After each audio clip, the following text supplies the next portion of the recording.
Hi everyone and welcome to yet another Rewatch review. This time around we are looking at a movie that isn't too old.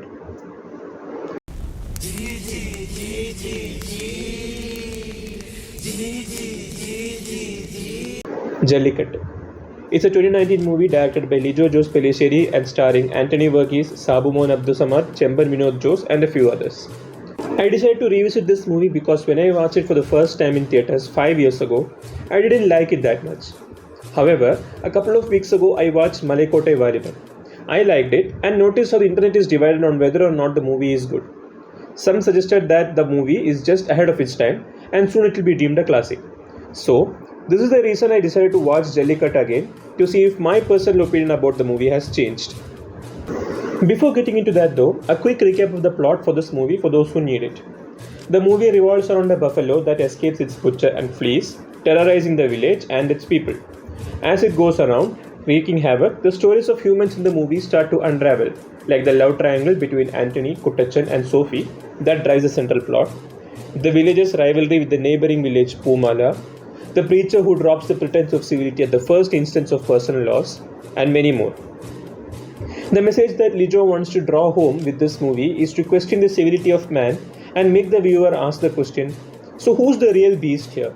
The animal that is just fleeing and escaping the butcher scared for its life, trying to save itself, or the humans driven by ego, revenge, lust, anger, and resentment, projecting that onto the buffalo. Lijo successfully does that in this movie, of course, and in the process treats the audience to some of his classic long, single, unbroken shots, and to some stunning visuals. He also uses the audio effectively to drive home his message. There is no doubt that this movie is a work of art. But did I like it? Well, it's an LJP movie and it's not always for everyone. Sadly, despite noticing a lot of brilliant things in this movie, I came to realize that this movie is not for me. I'll get into the reasons for that in a bit, but I'd like to list some of the details first. And even before that, I want to say that this movie is layered with several metaphors, symbolisms, and messages, and one can easily make a long list of details from this. Some of them are quite obvious, like the nickname of Varki is Kalan or the god of death, and it is his buffalo that escapes. In Hindu mythology, the god of death is seen riding a buffalo, and we see that this buffalo ends up being the reason for the death of a couple of characters in the film. The buffalo as a metaphor means different things to different people. One of the characters in the movie is this SI who has a failing marriage. And in his case, the buffalo is his wife that he is trying to establish the dominance over.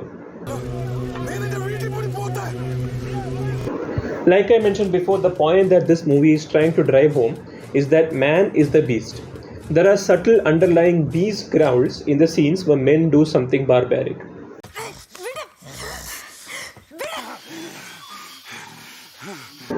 Now let me talk about why I wasn't necessarily the biggest fan of this movie.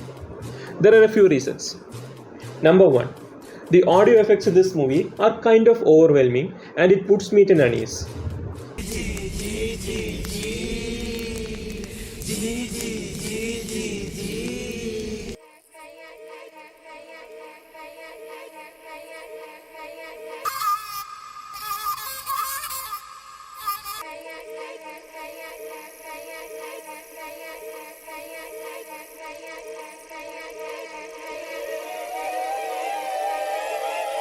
The movie is only 1.5 hours long, but it felt way longer to me because of this.